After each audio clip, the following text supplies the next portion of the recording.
आईने के सामने कर्तुल एंड हैदर। यह लेखिका की आत्मकथा का एक अंश है। इस आत्मकथा के अंश में कर्तुल एंड हैदर ने अपने बचपन, अपने व्यक्तित्व के विकास की यात्रा, जीवन की घटना, सामाजिक स्थिति, बदलाव तथा सन 1947 के भारत पाकिस्तान के बंटवारे की चर्चा की है।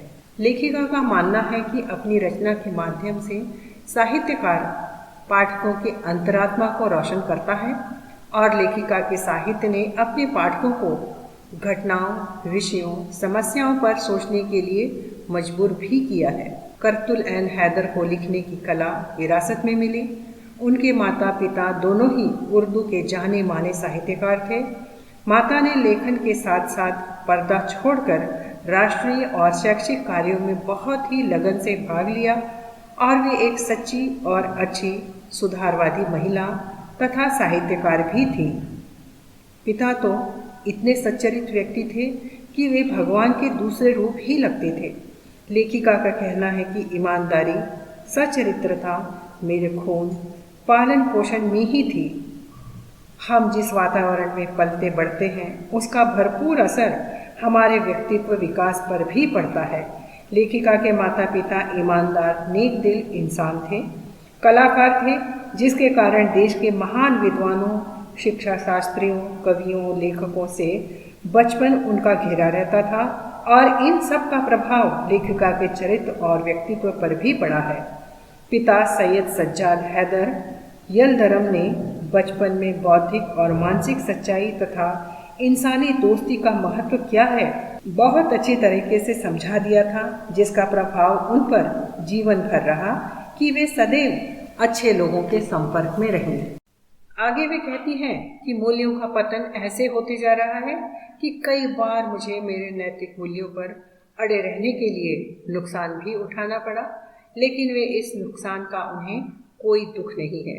वे कहती हैं कि माता पिता की सीख के कारण जो मित्र बने, उन मित्रों के साथ बिताए समय और अनुभव मेरे दिलो दिमाग में आज भी जगमगाते सितारों की तरह सदा चमकते रहते हैं और मुझे नई ऊर्जा देते हैं। पिता की नौकरी के सिलसिले में वे हर तीसरे साल पिताजी की एक जगह से दूसरी जगह बदली होती थी, जिसके कारण लेखिका ने भी अनेकों जगहें देखी, जिसमें कई सुंदर और अनोखे स्थानों पर जाने का अवसर भी मिला। लेखिका अलीगढ़ में पैदा हुई, अंडमान के टापुओं में पली बढ़ी और उत्तर प्रदेश के हिल स्टेशनों तथा कई बार विदेश भी गई। इन सब की यादों के फानूस आज भी उनकी आंखों के सामने चमकते रहते हैं। लेखिका कभी स्कूल नहीं गई क्योंकि बीमार रहती थी। बचपन अकेले में ही बीता। उनके बड़े भाई मुस्तफ़ा उनसे उम्र में 7 साल बड़े थे। वे घर के बाग बगीचों और नौकरों के सानिध्य में पली और बड़ी हुई, इसीलिए उनके मालिक की 10 वर्षीय पत्नी रामदेई उनकी कहानी की कल्पनाओं की आदर्श थी। कहानी में कभी रामदेई की नकल करती तो कभी यूनिफॉर्म या ट्यूनिक पहनकर कॉन्वेंट जाती और आयरिश पियानो बजाना सीखती थी। बचपन में दी हुई ईमानदारी की सीख ने उन्हें अवसरवादिता, चालाकी, धोखाधड़ी आदि नहीं करने दिया, तो कभी दूसरों का मानसिक विश्लेषण उन्हें परेशानी में डाल देता था, जिससे उनके पिता परेशान रहते थे कि उनकी बेटी जीवन का मुकाबला कैसे कर पाएगी। सन 1947 के बंटवारे ने उन्हें गहरी चोट पहुंचाई। सन 1944 से लेखिका ने साहित्य रचना शुरू कर दी थी। 19.5 की उम्र में मेरे भी सनम खाने नामक उपन्यास लिखा, जो आज भी उर्दू के जाने माने उपन्यासों में गिना जाता है। सन 1947 का विभाजन उन्हें परेशान करता रहा और उसी ऊहापोह में उन्होंने एक उपन्यास और लिखा, वह है आग का दरिया, जिसमें दरिया मतलब समुद्र को मृत्यु का प्रतीक बताया और भारतीय इतिहास की गरिमा को उजागर करने का प्रयास किया है। सन 1952 में सफीन ए गमे दिल उपन्यास लिखा, जो खासी लोकप्रियता नहीं जुटा पाया। अन्य उपन्यास लिखना शुरू किया तब वे बंटवारे के 14 वर्ष बाद अपने गांव भारत के उत्तर प्रदेश के तराई वाले इलाके में गई।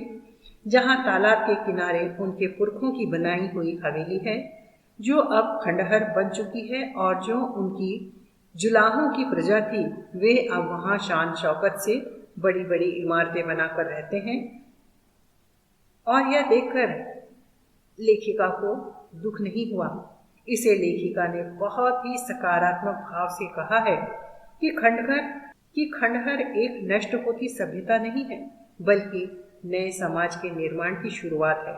हालांकि सभ्यता का मिट जाना, हिंदुस्तान की संस्कृति की महानता, गुणों, मूल्यों का पतन होना तकलीफदायक है, फिर भी उन्होंने इन बातों को बहुत ही सकारात्मक तरीके से लिखा कि ये जो बने हुए खंडहर हैं, मेरे पुरखों की जो बनाई हुई हवेली है, वो सब कुछ तो नष्ट हुई, लेकिन उसके बाद एक दूसरे तरह का समाज की रचना हो गई, और जो लोग पहले तो जो मजदूर थे, अब वे अच्छा जीवन बिता रहे हैं। ये सामाजिक बदलाव है, लेकिन उन्हें इस बात का दुख है कि भारतीय संस्कृति टूट चुकी है।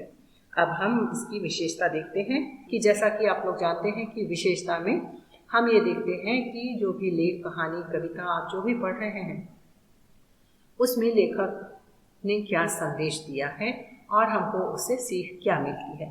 तो हम देखते हैं कि इस आत्मकथात्मक गद्यांश से हमें यह संदेश तो मिलता है कि व्यक्तित्व और चरित्र निर्माण में आसपास के वातावरण और लोगों का बहुत प्रभाव रहता है। इसलिए अपने वातावरण, मित्रों, मिलने जुलने वालों का चुनाव बहुत ही सावधानी और सतर्कता से करना चाहिए। दूसरी बात कि हर घटना में सकारात्मक सोच रखना चाहिए तथा अपने व्यक्तित्व विकास के हर संभावित पहलू के प्रति कृतज्ञता भी रखना चाहिए, उन्हें धन्यवाद देना चाहिए, और जिससे भी हमने जाने अनजाने कुछ लिया है उसे वापस लौटाने की मानसिकता रखना चाहिए। यह हमें इस आत्मकथा से सीख मिलती है।